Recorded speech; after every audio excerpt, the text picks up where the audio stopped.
I was just hungry from the jump. At the end of the day, we didn't match it.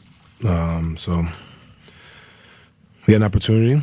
We didn't do it. So now we got to go on the road and get a win. What needs to happen for this group between now and the start of Game 7? Win the recovery battle. And understand it's going to be a dogfight coming up. Simple as that. Mark. Don, in this game, obviously, Stars guarding you guys and you're chasing around Donkey. Do you feel just by the end, do you feel worn down at all? Or? No, I'm good. Kenny. For either one of you guys, were you guys happy with the level of intensity from the get-go that you guys brought tonight? Nope, not at all. No, not at all. Can you elaborate as to maybe why it wasn't there, considering this was a chance to clinch and go to the Eastern Conference Finals? That's a great question. That's a great question. You know, I think we didn't start off the game well. Still had the lead, and then just throughout the course of the game, we never really kicked it to that second level, or even second level, which is the level we need to get as 3 or 4. But we just never really got it to that level. We had opportunities, little small spurts, but it was never like a consistent flow on both ends of the ball, which is a little frustrating. But you can't do nothing about it. You gotta start focusing, gearing our mind for one game on the road. Jimmy. James, you've been first round. You were saying that we're the ones. The media makes Game 7.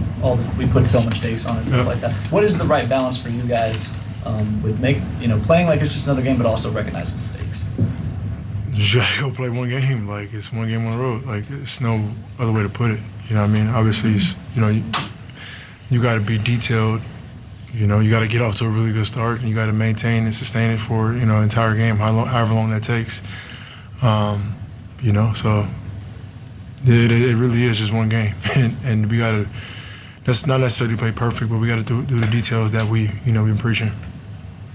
Donovan, when you have the Raptors were throwing all kinds of weird defenses at you, Pistons, you found your rhythm in this series, and then tonight left. So when you have these playoff struggles or a game that goes the way you want, how do you bounce back? How do you pinpoint when needs to change? Well, I can't dwell on it. You know what I mean? I missed shots tonight. Do I think some of them were tougher shots that I could have got better? Sure. But you can say that. I can say that about every game, right? So I'm not here to look at the fact that I missed shots. It's just the overall force and impact of the game.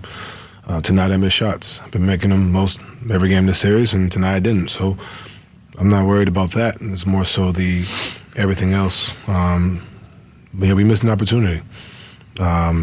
But I can't do nothing. We can't do anything about it. We got to go out there and win on the road. For either one of you guys, you finished the first half on a 7-0 run, but then they started the third quarter on a 10-1 run. With that 10-1 run, what did you notice that allowed them to get off to such a good start in the second half? Force. Simple as that. And to James's point, that's what's upsetting. But it starts with all of us. It starts with that first group. When we get hit in the mouth, we didn't punch back. And we have throughout the course of this playoffs. And tonight we didn't do that. And we got to go do that on Sunday. Were you surprised that Sar Thompson was not ejected? Honestly, I didn't even watch the replay, to be honest with you. So I don't know how extensive the hit was. Spence. Obviously, Kenny touched a lot about you guys kind of setting the tone, your personalities, and how you kind of handle these types of situations. How much did you guys kind of lean into that and understanding when you have a game like this, you got to flush it?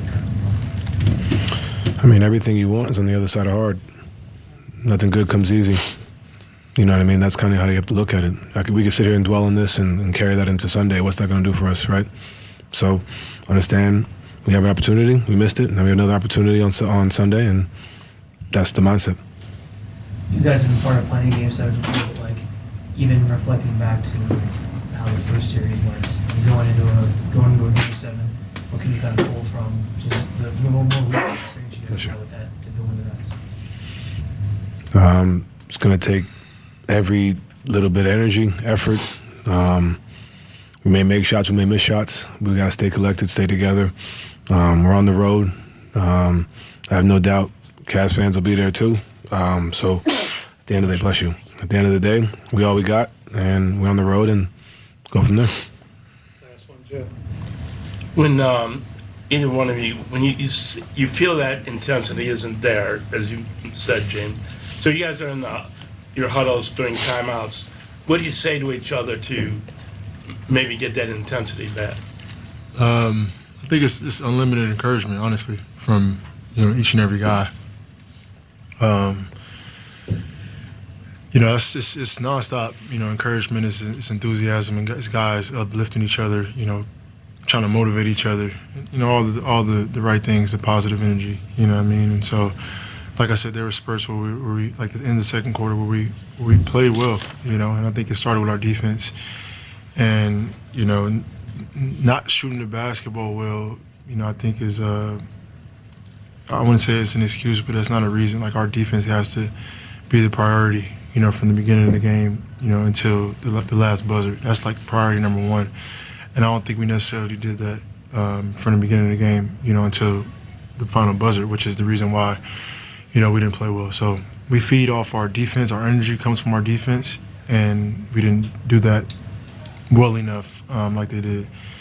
And so then our offense is, a little bit more difficult just because, we're not getting stopped. So we got to take the ball out. And it's just a trickle effect. So in order to win this game, we got to, hang our hats on the defensive end, and, we should be in a good position. Okay, that's not right for our guys. Thank you. What did you just see from this group defensively with everything on the line to close this out? We did what needed to be done. And, again, when we're at our best, it's the defense that's going to carry us. It's the physicality. I was pleased that we were allowed to play our style of basketball tonight, where we can be handsy, be physical, legally handsy, and just make it difficult on people. And I thought up and down the roster, we did a great job of that. And, it obviously helped us close the game out. We talked about B-Ball and JD all throughout the series, but for JD to kind of have his breakout game in this series and Paul Reed to also contribute the way he did, what did you see from both of them? Just the will and determination. I thought it was huge for JD, to be able to get going a little bit. But, it starts with the rebounding part of it, what he was doing defensively for us, his communication. But the 4 offensive rebounds were huge, right? That means he's imposing his will on the game. And then all the other stuff comes from that. And then, B-Ball's been consistent. Every time he gets his opportunity to go out there, he does a great job going out there contributing at a high level. Going into the game, you were going to go so deep into your bench so early and ride it so much. You spreading the minutes out. Is that the plan? Yeah, that was the plan. Again, we have so much depth. Obviously foul trouble changed a couple of things for us, but we just trust these guys and trust the depth that we have, and that they can go out and make an impact. Guys like Sass, in the 2 years we've been here, has proven that when his number's called, he's prepared and he goes out and can give us buckets, defend at a high level. So I thought he was great tonight. Up and down the roster, I thought we had great production, great intensity. Earlier in the series, obviously a lot of attention on Paul and his professionalism and staying ready. This year, as you put it, pretty much the whole roster contributed tonight.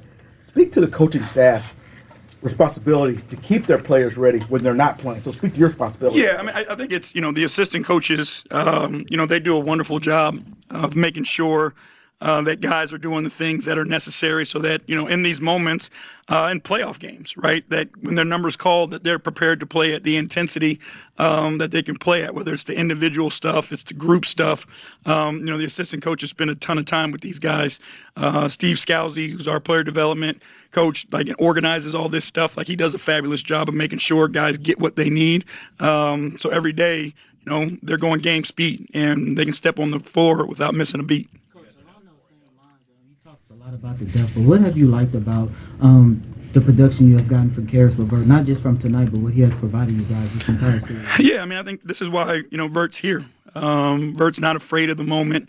He's a two-way impactful player. You know, he puts a ton of pressure on defenses. He's got that off-rhythm cadence to his game, so he's hard to guard. He can get to the paint. He can make shots. And then he's defensively, you know, he's a pest. He puts his hands on people. You know, he's digging at the ball. He can get deflections, get steals, takes one-on-one challenges. So, you know, I mean, again, that's why we wanted Vert to be with us this year because we knew what he's capable of in moments like this. You guys have won 4 games in a row now, like facing elimination. Just kind of what makes y'all so hard to close out? I mean, they just don't quit. You know, the resolve that they have, you know, the belief that they have in one another. They just have the ability, you know, to bounce back mentally where they don't hang on to things, right? Like quarters don't bother them, halves don't bother them. You know, they just move on to the next play, stay moment to moment, and try to win what's in front of them at that time. And, you know, there's a built-in trust, and there's no insecurity in our guys' chemistry. And I think that makes a huge difference in these moments. Went into Duncan Robinson coming off the bench, even though he's available coming off that injury? I mean, it was part, you know, that, just seeing where he was. But, you know, we also did like what the starting lineup looked like. And then his ability to come in off the bench and give a spark and knock down shots to keep our offense kind of ticking versus second unit guys. You know, just thought that was the right thing to do. How do you harness this momentum going into Game 7? I mean, we understand the moment, right? We've been through it before in a Game 7. I guess rely on the experience from the last series in a Game 7 that helps you miss, or is that kind of relevant? Yeah, I mean, I think, I don't know. I look at it as you know, we have a great opportunity still, you know. Luckily, we put ourselves in a position, you know, where we have 2 shots at this. We'll gather the troops, we'll look at film, we'll, you know, make some adjustments. But like I said, this is, you know, winning 4, beating that team, especially a team that won 60 games 4 times in a row. It's you know, it's not easy. But this is supposed to be hard. If it wasn't hard, we wouldn't be in it. So, great challenge for our group going to Game 7. Kenny, you were talking about pregame. This was a good opportunity, but also we have proper fear with this team. We know Yeah. what they did against Orlando. Does that help you when you're not looking too far ahead? That way you can just focus on whatever the next game is. I feel like it would be easy to look far ahead, look at what's coming next, but when you can just view Game 7, okay, we have to flip that switch and go straight to that. Is Yeah. Mentally, I worded it weird, but is I that think, how you kind of, flip the switch for you? I think when the buzzer sounded, I heard, you know, it's like you just flip it. You're on. There's nothing you can do. Again, and I heard the word opportunity in that locker room. We got a great opportunity still, you know. You know, not going to be. From Cavs head coach there, Kenny Atkinson, what really stood out to me, he said, we have another shot at this. Yeah. But it was a big missed opportunity for them. What do you think went wrong for Cleveland here? I think that Detroit just came out with a lot of urgency. They came out with the team as a team that was playing in Game 7. And I think when you come out with that intensity, that mindset, that urgency, it kind of put their stamp on the game. And it felt like Cleveland responded a little bit, but majority of the game they were on the heels. And but if I'm Cleveland, I'm going into Game 7 knowing that we've proven that to ourselves that we can win here on the road. That's right. It's that's what you go in. That's how confident you are. But you definitely are a little upset about how this you're on game your played home out. court. Yeah, you know, I agree with you, and I say it like this: Detroit won the line of scrimmage. Like they pushed them back all night long. Like that was their way of dominating the physical game, and I think that's what they hang their hat on. And Cleveland did not answer that bell tonight. They had been the last few games. Like if you watch some of those battles in the paint for rebounds and things like that, Cleveland was winning a lot of those the last few games. But this game tonight, Detroit came seriously ready, and their 2 stars showed up. Like that's when your big dogs show up, you got a chance to win on the road, and both of their guys showed out today.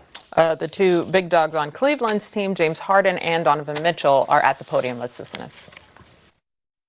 Easy going on the road for Game 7, but you know, Game 7s are a toss-up. You know, especially 2 teams even like this. We obviously got to play better. I mean, that starts there. But I see the group right now. No heads down. No, hey, we blew that. None of that. You know, they play great. We didn't play so well. Now we gotta flip the narrative. You know, Game 7.